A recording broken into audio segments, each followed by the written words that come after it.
I've got breaking news coming in. Senior sources in India's defense establishment have told India today that the Vikas Regiment of the Indian Army moved from Uttarakhand, deployed near the southern bank of the Pangong Tso. The battalion captured a strategic height which lay dormant on the Indian side of the line of actual control. The Chinese also claim that the area lies in their territory. Intention of the Chinese was to capture this height, which would give them control over the southern bank of the Pangong and given them an advantageous position. The Indian Army got an inkling of the Chinese plan. It has decided to make a move before the Chinese could send their troops there. There's been a brigadier level meeting that's taken place in the Chushul Moldo area, but it hasn't yielded any result. These are exclusive insights on the units that were deployed, the kind of operation. Now remember, the Special Frontier Forces were set up after the 1962 war. These are largely commanded by Tibetan personnel and were set up for operations inside Chinese soil. They were never used in those years, at least publicly, for operations inside mainland China. But now, for the first time, information coming out about the Vikas Battalion of the Special Frontier Forces being pushed into this operation. I want to go across for perspective to Jaidev Ranade on, the Vikas Regiment coming in manned by Tibetans. And is it completely a battalion manned by Tibetans, or is it partly manned by Tibetans and partly by soldiers of Indian origin? What can you tell us about this piece of information we've just broken, Jaidev Ranade?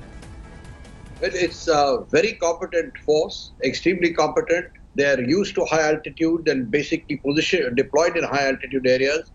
The commanders are usually, or at least the officers leading them, are usually Indian Army paratroopers and special forces officers.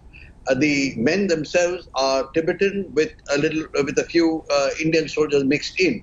But they're a very tough and competent force who have proved themselves in battle and in counter-terror operations a number of times.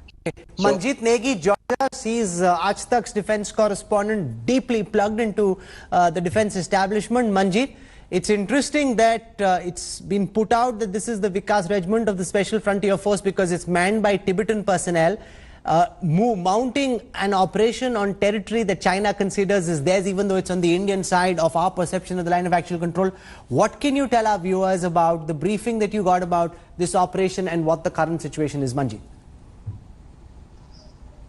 Well, Rahul, ये कहना होगा कि इस बार भारतीय सेना ने चीन को चौंकाया है, and we can say that the battalion from Indian side captured the strategic heights which was the laying vacant and on the inner side and the line of actual control. And Chinese also claim that the area lies their territory. And during the operation, Indian Army SSF battalion captured these posts, especially in Thakung area of the southern bank of the Pangong Tso Lake. And during the operation, we are getting information that R1 Special Forces Jawan has injured during the mine blast.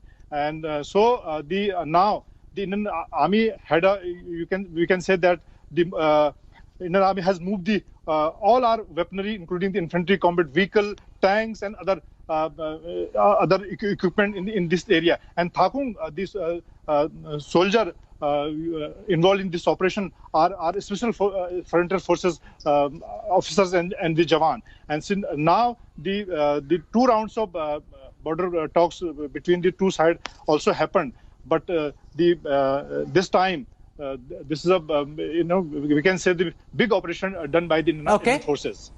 This is a very significant piece of information. Remember, it was on the insistence of the former Intelligence Bureau Chief B.N. Malik at the time of the 62 war, and soon after that the SFF was raised to be able to mount operations deep inside mainland China, manned and fronted by Tibetan personnel.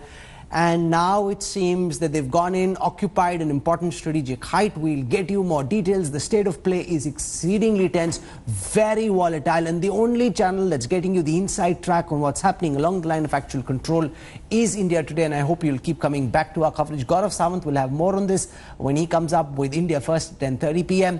Rajdeep Sardesai comes up next with News Today. Stay with us. Hi everyone, Preeti Chaudhary here. Hope you like this video. For latest news and analysis, Like and subscribe to the India Today YouTube channel. And don't forget to press the bell icon to stay updated. Thank you for watching.